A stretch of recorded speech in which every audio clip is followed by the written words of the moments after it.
ہم، کیا کوئی اس بات پر یقین کرے گا اگر میں کہوں کہ ہماری عدالتوں میں جو لاکھوں مقدمات سالوں سے لٹک رہے ہیں نا؟ ہاں، جن کی وجہ سے پورا نظام مفلوج ہو کر رہ گیا ہے۔ بالکل، ان کو صرف چند منٹوں یا چند پیشیوں میں نپٹانے کا فارمولا ایک بہت ہی پرانے قانون میں موجود ہے۔ مطلب 125 سال پرانے قانون میں؟ جی ہاں، 125 سال پرانے قانون میں آج کے اس تفصیلی جائزے میں ہم ضابطہ فوجداری 1898 یعنی کوڈ آف کرمنل پروسیجر کے باب 22 پر بات کرنے والے ہیں۔ جو کہ سرسری سماعت یا سمری ٹرائلز کے بارے میں ہے۔ بالکل درست۔ چلیں اس کی تہیں کھولتے ہیں، کیونکہ ہمارا مقصد آج یہ سمجھنا ہے کہ یہ پرانا قانون معمولی نوعیت کے جرائم کو تیزی سے کیسے نپٹاتا ہے۔ اور وہ بھی لمبی اور تھکا دینے والی قانونی کارروائیوں سے بچتے ہوئے۔ بالکل آتے ہیں۔ ہاں، تاریخ پر تاریخ اور وہ تھکا دینے والا عمل۔ بالکل۔ تو اگر میں اسے بالکل سادہ سی مثال سے سمجھانے کی کوشش کروں تو سرسری سماعت بالکل کسی سپر مارکیٹ کی ایکسپریس لین کی طرح ہے۔ اچھا، ایکسپریس لین، یہ دلچسپ مثال ہے۔ ہاں، مطلب تصور کریں کہ آپ کے ہاتھ میں صرف ایک دودھ کا ڈبہ اور ڈبل روٹی ہے۔ تو آپ لمبی لائن میں نہیں لگنا چاہیں گے۔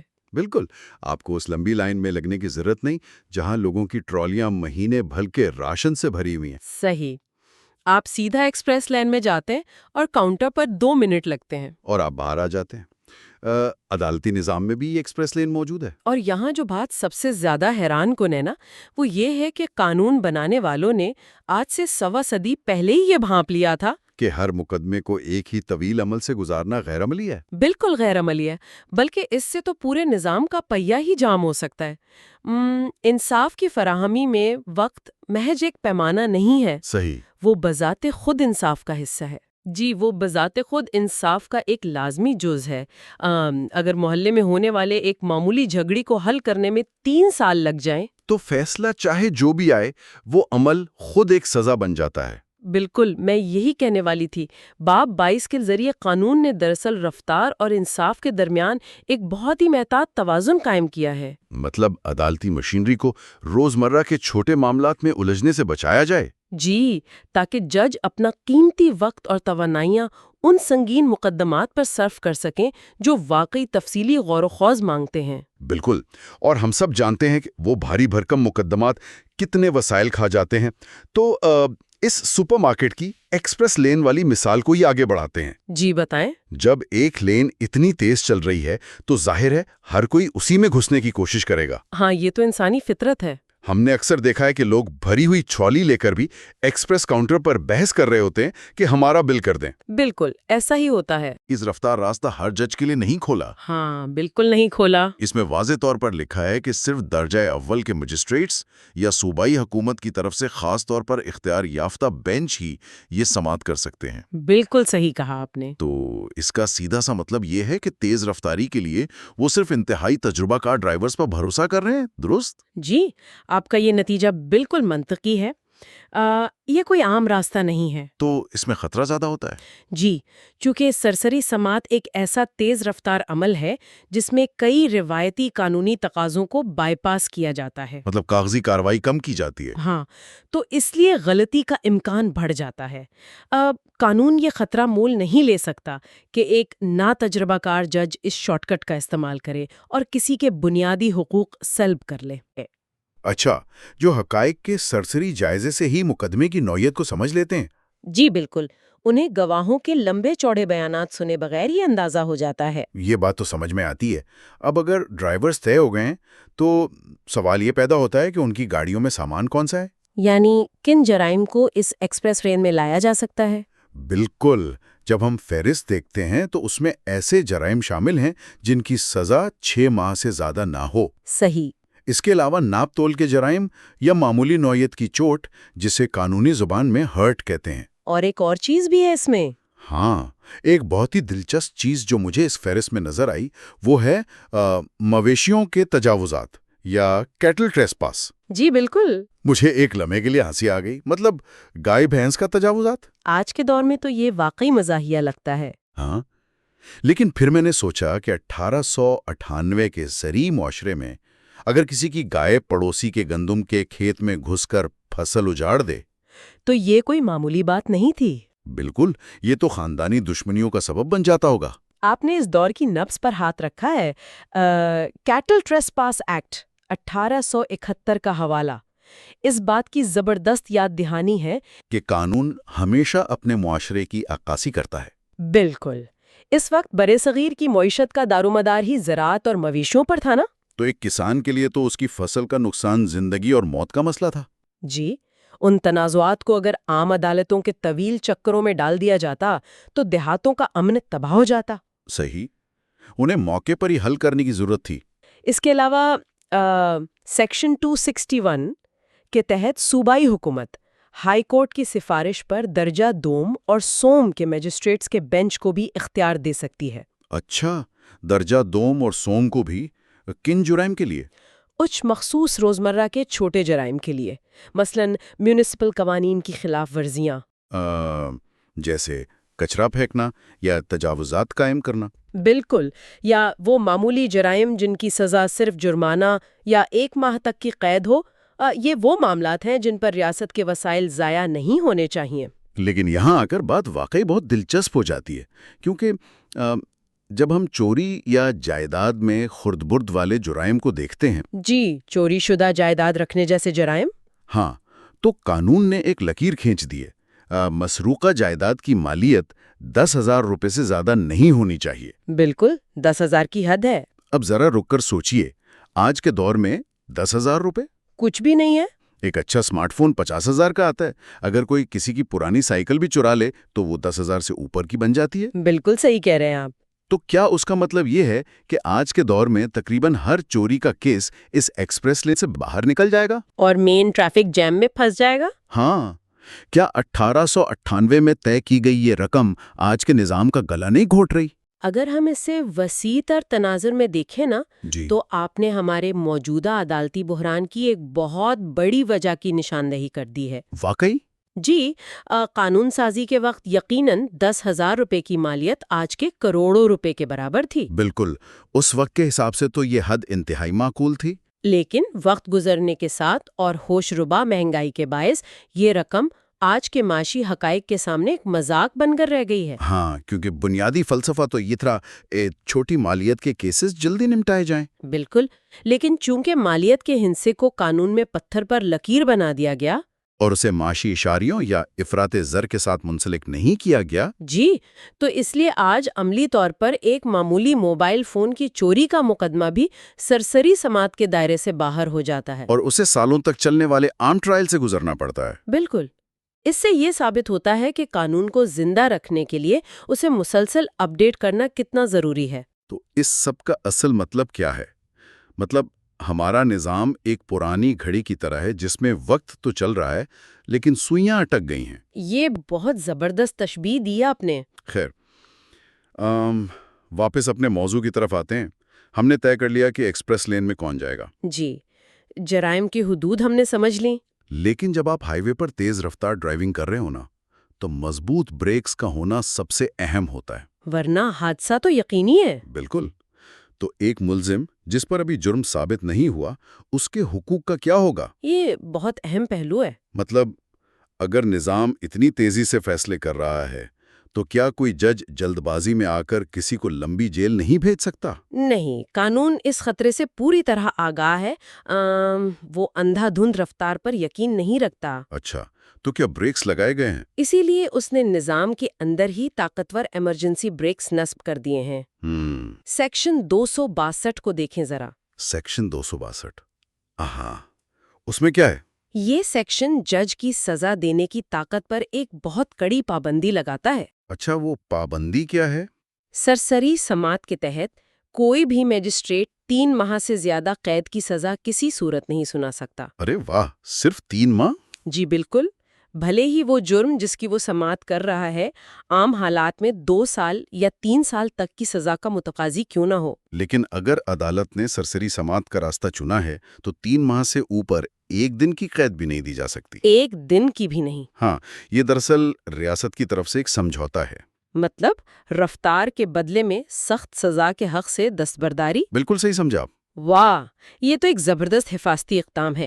یعنی آپ کا کیس جلدی نمٹ تو جائے گا، لیکن آپ کو یہ ڈر نہیں ہوگا کہ کوئی شارٹ کٹ کے چکر میں آپ کی زندگی کے کئی سال چھین لے گا. بالکل یہی اس کا مقصد ہے. اگر میں اسے ایک ڈاکٹر کے معائنے سے تشبیہ دوں جی بتائیں. تو یہ بالکل ایسا ہے کہ آپ گلے کی خراش کے لیے اپنے جنرل فزیشین کے پاس جاتے ہیں، وہ آپ کا سرسری سا چیک اپ کرتا ہے اور دوائی لکھ دیتا ہے. صحیح. لیکن اسی سرسری چیک اپ کے دوران اسے کوئی ایسی گلٹی یا علامت نظر آ جائے جو کینسر یا کسی پیچیدہ بیماری کی طرف اشارہ کر رہی ہو، تو وہ وہیں کھڑے کھڑے آپ کی سرجری تو شروع نہیں کر دیتا نا؟ بالکل نہیں. وہ فوراً اپنا طریقہ کار بدلتا ہے اور آپ کو اسپیشلسٹ کے پاس تفصیلی معائنے کے لیے بھیج دیتا ہے. جی بالکل. تو کیا قانون میں بھی ایسا کوئی طریقہ کار ہے کہ اگر کیس سیدھا سادھا نہ رہے تو جج اسے عام ٹرائل میں بدل دے؟ جی ہاں، بالکل ایسا ہی طریقہ کار سیکشن 260 کی ذیلی شق 2 میں موجود ہے. اچھا. ہاں، اور یہ کیسے کام کرتا ہے؟ اور یہ ملزم کے لیے سب سے بڑی ڈھال ہے. یہ شک واضح کرتی ہے کہ سرسری سماعت کے دوران چاہے وہ کسی بھی مرحلے پر ہو، مطلب ٹرائل کے بیچ میں کبھی بھی؟ جی کسی بھی مرحلے پر اگر مجسٹریٹ یا بینچ کو یہ محسوس ہو کہ کیس کے حقائق اتنے سادہ نہیں ہے جتنا شروع میں لگ رہے تھے، اور اس میں پیچیدہ قانونی الجھنیں ہیں، بالکل جن کی سرسری سماعت کرنا قرین انصاف نہیں ہوگا، تو جج کے پاس مکمل اختیار ہے کہ وہ اس عمل کو وہیں پر روک دے، وہیں بریک لگا دے. جی اس کے بعد وہ ان تمام گواہوں کو دوبارہ طلب کرنے کا پابند ہے جن کے بیانات پہلے لیے جا چکے ہوں. اچھا، تو شروع سے سب کچھ دوبارہ ہوگا؟ جی، اور پھر اس کیس کی دوبارہ سے ایک عام مقدمے کی طرح تفصیلی سماعت یعنی ری ہیئرنگ کی جائے گی. یہ تو واقعی بریک لگا کر گاڑی کو مین ٹریک پر لانے والی بات ہو گئی. تو اب تک ہم نے حدود اور بریکس کو تو سمجھ لیا، جی بالکل. لیکن میرے ذہن میں جو سب سے بڑا سوال شروع سے گھوم رہا ہے نا، وہ کیا ہے؟ وہ یہ ہے کہ عملی طور پر یہ وقت بچایا کیسے جاتا ہے؟ کیا وہ عدالت میں بھاگ بھاگ کر کام کرتے ہیں؟ نہیں، بھاگ کر تو کام نہیں ہوتا. تو پھر کیا وکیلوں کو بولنے کے لیے صرف 1 منٹ دیا جاتا ہے؟ یقیناً ایسا نہیں ہوگا. بالکل ایسا نہیں ہے. وقت بچانے کا طریقہ کچھ اور ہے. میرے خیال میں اس کا اصل تعلق کاغذی کارروائی یا ریڈ ٹیپ کو ختم کرنے سے ہے نا؟ جی بالکل، آپ نے صحیح نشانہ لگایا. تو میں چاہوں گا کہ آپ سیکشن 263, 64 اور 65 کی روشنی میں بتائیں کہ یہ کاغذی جادو کیسے ہوتا ہے؟ سرسری سماعت کی پوری عمارت اسے کاغذی کٹوتی پر کھڑی ہے. اب دیکھیں نا، عام مقدمات میں سب سے زیادہ وقت کہاں ضائع ہوتا ہے؟ فائلیں ملانے میں اور لکھنے میں. بالکل، گواہوں کی ایک ایک بات کو حرف بحرف قلم بند کرنے میں، طویل اور باقاعدہ فرد جرم تیار کرنے میں، اور پھر 20 صفحات پر مشتمل فیصلے لکھنے میں. جی قانون نے ان تینوں چیزوں پر کینچی چلا دی ہے.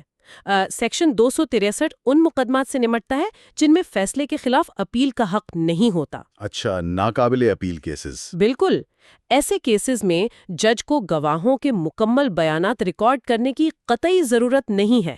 1 منٹ ذرا یہاں رکیں، یہ تو مجھے بہت خطرناک معلوم ہوتا ہے. خطرناک کیسے؟ آپ کہہ رہے ہیں کہ کوئی باقاعدہ فرد جرم نہیں اور گواہوں کے بیانات منوعن نہیں لکھے جائیں گے؟ جی بالکل ایسا ہی ہے. اگر میں اسے ایک مثال سے سمجھوں تو یہ ایسا ہے جیسے آپ کسی کی مکمل سوانح عمری لکھنے کے بجائے محض ایک ٹریفک چلان کا ٹکٹ کاٹ رہے ہوں. ہاں، یہ تشبیہ کافی حد تک درست ہے. جج صرف ایک مختصر فارم بھرتا ہے. لیکن کیا ہم یہ وقت انصاف کی قیمت پر حاصل نہیں کر رہے؟ آپ کا اشارہ کس طرف ہے؟ میرا مطلب ہے کہ اگر کل کو کوئی ملزم یہ کہے کہ جج نے میرے گواہوں کی بات ہی نہیں سنی یا جج پہلے سے ہی متعصب تھا، تو کوئی یہ کیسے ثابت کرے گا؟ یہ ایک جائز تشویش ہے. جب ریکارڈ پر کچھ ہے ہی نہیں تو یہ تو سیدھا سیدھا اندھیر نگری والا حساب ہو گیا نا. آپ کا یہ خدشہ بالکل بجا ہے اور قانون کی دنیا میں اس پر بہت بحث بھی ہوتی رہی ہے. تو پھر اس کا حل کیا نکالا انہوں نے؟ ذرا غور کریں، ہم ان کیسز کی بات کر رہے ہیں جو ناقابل اپیل ہیں، اور پھر بھی قانون سازوں نے جج کو بالکل مادر پدر آزاد نہیں چھوڑا. تو کیا پابندی لگائی ہے؟ اگر جج سزا سنا رہا ہے نا، تو اسے اس فارم پر سزا کی مختصر وجوہات یعنی بریف ریزنز لازمی لکھنی ہوں گی. اچھا، بریف ریزنز. جی، ایک جج محض یہ نہیں لکھ سکتا کہ میں اسے مجرم قرار دیتا ہوں. اسے یہ تحریر کرنا ہوگا کہ ثبوت کیا تھا اور وہ اس نتیجے پر کیسے پہنچا. لیکن کیا محض 2 لائن کی مختصر وجوہات لکھ دینا انصاف کو یقینی بنانے کے لیے کافی ہے؟ دیکھنے میں تو شاید ناکافی لگے. میرا مطلب ہے کہ اعلیٰ عدالتیں ان 2 لائنوں کو پڑھ کر کیسے جان سکتی ہیں کہ ٹرائل فیئر تھا یا نہیں؟ اس سے ایک بہت اہم قانونی نظریہ سامنے آتا ہے۔ عدالتی تاریخ بتاتی ہے کہ یہ مختصر وجوہات محض خانہ پوری نہیں ہے۔ اچھا، جی، اعلیٰ عدالتیں ان وجوہات کا بہت باریک بینی سے جائزہ لیتی ہیں۔ مطلب وہ ان 2 لائنوں کا بھی پوسٹ مارٹم کرتی ہیں؟ بالکل، اگر جج کی لکھی ہوئی وجوہات میں منطقی ربط نہیں ہے یا وہ حقائق سے میل نہیں کھاتی تو اعلیٰ عدالت اسے کالعدم قرار دے دیتی ہے۔ صحیح، یعنی ان وجوہات کو پڑھ کر اندازہ ہو جاتا ہے کہ آیا جج نے اپنا مائنڈ اپلائی کیا ہے؟ جی بالکل، یعنی اپنا قانونی ذہن استعمال کیا ہے یا محض ربر سٹیمپ کی طرح فیصلہ سنا دیا ہے۔ واہ، یہ تو بڑی زبردست بات ہے۔ وجوہات کا تحریر ہونا ہی شفافیت کی وہ کم از کم شرط ہے جو اس تیز رفتار عمل کو لاقانونیت بننے سے روکتی ہے۔ بالکل درست فرمایا آپ نے۔ چلیں، یہ تو ناقابل اپیل کیسز کی بات ہو گئی، لیکن اگر کوئی ایسا کیس ہو جو سرسری سماعت میں چل رہا ہو مگر اس میں اپیل کا حق بھی موجود ہو؟ ہاں، یہ ایک الگ صورتحال ہے۔ وہاں تو صرف ایک فارم اور مختصر وجوہات سے بات نہیں بنے گی نا، کیونکہ جس عدالت میں اپیل جائے گی اسے تو پورا ریکارڈ چاہیے ہوگا۔ بالکل، تاکہ وہ دیکھ سکے کہ نچلی عدالت نے کیا غلغلائے ہیں۔ تو پھر وہاں کیا طریقہ کار ہے؟ اسی خلا کو پر کرنے کے لیے سیکشن 264 موجود ہے۔ یہ سیکشن واضح کرتا ہے کہ اگر کیس قابل اپیل ہے تو مجسٹریٹ محض فارم بھرنے پر اکتفا نہیں کر سکتا۔ اچھا، تو اسے مزید کیا کرنا ہوگا؟ اسے وہ فارم تو بھرنا ہی ہوگا، لیکن اس کے ساتھ ساتھ اسے گواہوں کے بیانات کا خلاصہ یا جسے سبسٹنس کہتے ہیں وہ بھی ریکارڈ کرنا ہوگا۔ ہو، یعنی مکمل بیان نہیں لیکن اس کا نچوڑ ضرور لکھنا ہوگا۔ جی بالکل، اور سب سے اہم بات یہ کہ سزا سنانے سے پہلے اسے ایک باقاعدہ فیصلہ یعنی فارمل ججمنٹ تحریر کرنی ہوگی۔ یہ تو واقعی ایک لاجواب توازن ہے۔ یہ اس بات کی ضمانت ہے کہ اپیلنٹ کورٹ کے سامنے ایک مکمل تصویر موجود ہو، تاکہ ملزم کا اپیل کا حق کسی بھی طرح متاثر نہ ہو۔ بالکل۔ جہاں اپیل نہیں ہے وہاں آپ نے کاغذی کارروائی کو بالکل ٹریفک چالان جیسا مختصر کر دیا، اور جہاں اپیل کا حق ہے وہاں آپ نے خلاصہ اور فیصلہ لکھ کر اپیل کے حق کو محفوظ رکھا۔ یہ تو بہت سوچ سمجھ کر بنایا گیا قانون لگتا ہے۔ اچھا، اب ہم سیکشن 265 پر آتے ہیں جو زبان اور اختلافی نوٹ کے بارے میں ہے۔ جی، سیکشن 265۔ مجھے یہ بتائیں کہ سرسری سماعت کے اس مختصر سے ریکارڈ میں کسی جج کے اختلافی نوٹ یا ڈسینٹ کی کیا اہمیت ہو سکتی ہے؟ اگر ہم اسے وسیع تر تناظر میں دیکھیں نا تو سرسری سماعت میں اختلافی نوٹ کی اہمیت عام مقدمات سے کہیں زیادہ بڑھ جاتی ہے۔ وہ کیسے؟ ہاں، سیکشن 255 کہتا ہے کہ اگر ایک بینچ جس میں ایک سے زیادہ مجسٹریٹس شامل ہیں مقدمے کی سماعت کر رہا ہے، جی، بینچ سماعت کر رہا ہے، اور ارکان کسی نتیجے پر متفق نہیں ہیں تو جو رکن اکثریتی فیصلے سے اختلاف کرتا ہے اسے اپنا الگ اختلافی نوٹ تحریر کرنے کا مکمل حق ہے۔ تو یہ اتنا اہم کیوں ہے اس مختصر کارروائی میں؟ چونکہ سرسری سماعت کا بنیادی ریکارڈ بہت مختصر ہوتا ہے اور بیانات پوری طرح لکھے نہیں جاتے ہیں، اس لیے ایک اختلافی نوٹ ہی وہ واحد کھڑکی ہوتا ہے جس کے ذریعے اعلیٰ عدالت کو اندر کا منظر نظر آتا ہے۔ بالکل، جس کے ذریعے اعلیٰ عدالت کو معلوم ہوتا ہے کہ ٹرائل کے دوران حقائق پر اصل میں کیا تنازع کھڑا ہوا تھا۔ ارے واہ، میں نے زاویے سے تو سوچا ہی نہیں تھا۔ جی، وہ اختلافی نوٹ اس مختصر کارروائی کی پوری شفافیت کو کھول کر سامنے رکھ دیتا ہے۔ اختلافی نوٹ واقعی اندھیرے میں ایک ٹارچ کی طرح کام کرتا ہے۔ ہاں، تو اگر ہم اب تک کی گفتگو کو سمیٹیں جی ضرور۔ تو ضابطہ فوجداری کا باب 22 دراصل انصاف کے 2 انتہائی متضاد اصولوں یعنی رفتار اور شفافیت کے درمیان ایک شاندار پل ہے۔ بالکل درست، یہ ایک بہترین توازن ہے۔ ایک طرف یہ غیر ضروری کاغذی کارروائی کی جڑ کاٹ کر وقت بچاتا ہے اور دوسری طرف یہ 3 ماہ کی سزا کی قید اور کیس کو عام سماعت میں تبدیل کرنے کے اختیار جیسی شرائط لگاتا ہے۔ اور مختصر وجوہات لکھنے کی شرط بھی۔ ہاں، تاکہ یہ یقینی بنایا جا سکے کہ جلدی کے چکر میں انصاف کا خون نہ ہو۔ یہ معلومات ہمارے سننے والوں کے لیے اس لیے اہم ہیں کیونکہ آج ہماری عدالتوں میں لاکھوں کیسز التوا کا شکار ہیں۔ جی، یہ ایک بہت بڑا معاشرتی مسئلہ ہے۔ یہ بات بتاتا ہے کہ نظام کو تیز کرنے کا انجن تو پہلے سے موجود ہے، بس ہم نے اسے اپڈیٹ نہیں کیا۔ آپ نے بالکل درست خلاصہ کیا۔ اگر ان طریقہ کار کا درست استعمال کیا جائے اور پرانی مالی حدود جیسے وہ 10,000 والی حد تھی اسے آج کے دور کے مطابق اپڈیٹ کر دیا جائے تو عام عدالتوں کی کمر پر لدا ہوا برسوں کا بوجھ مہینوں میں ہلکا کیا جا سکتا ہے۔ لیکن اس سالی گفتگو اور خاص طور پر یہ کاغذی کاروائی کم کرنے والی بات نے نا میرے ذہن میں ایک بالکل نیا اور تھوڑا سا عجیب سوال پیدا کر دیا ہے۔ اچھا، وہ کیا سوال ہے؟ ذرا تصور کریں 1898 میں جب یہ قانون لکھا گیا تھا اس وقت بچانے کا واقعی واحد طریقہ یہی تھا کہ آپ کاغذ پر کم سے کم لکھیں۔ ظاہر ہے ہاتھ سے بیانات لکھنے میں گھنٹوں لگتے تھے۔ بالکل، لیکن آج ہم 2026 کے قریب ہیں۔ ہمارے فونز میں آرٹیفیشل انٹیلیجنس موجود ہے، جی، ٹیکنالوجی بہت آگے جا چکی ہے۔ وائس ٹو ٹیکسٹ ٹیکنالوجی موجود ہے جو عدالت میں بولی جانے والی ہر بات کو مائکرو سیکنڈز میں بالکل پرفیکٹ تحریر میں بدل سکتی ہے۔ یہ تو ہے۔ تو کیا آج کے اس جدید ڈیجیٹل دور میں بھی ہمیں وقت بچانے کے لیے عدالتی ریکارڈ کو مختصر کرنے کی ضرورت ہے؟ یہ واقعی ایک بہت ہی گہرا اور غور طلب نکتہ ہے۔ کیا ٹیکنالوجی نے اس 1898 کے قانون کی بنیادی وجہ کو ہی ختم نہیں کر دیا؟ ظاہری طور پر ایسا ہی لگتا ہے کہ جب ٹیکنالوجی خود سب کچھ لکھ سکتی ہے تو پھر شارٹ کٹ کی کیا ضرورت ہے نا؟